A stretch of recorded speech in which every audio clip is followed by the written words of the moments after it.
يهجون المستوطنين على مصر هناك بشكل عام على كل الأخرب، وإحنا من ضمن هالأخرب اللي صار عليها الاعتداء.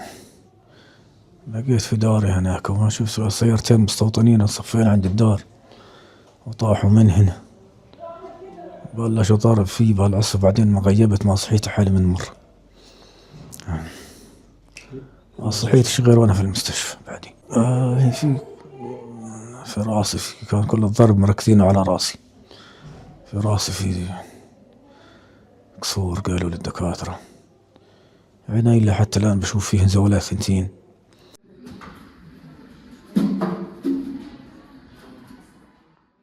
إنه أجت سيارة كل فكرهم إنها سيارة عربية جاية بدها تفزع للحلاوي، أجوا نزلوا منها وما يمكن شفتوا أنتوا الفيديوهات وأغلبية المواطنين شافوا الفيديو، كل فكره إنه ناس عرب جايين، طلع بده يلاقيهم يستقبلهم، ما صحيش على حاله اللي هو مغيب في المستشفى.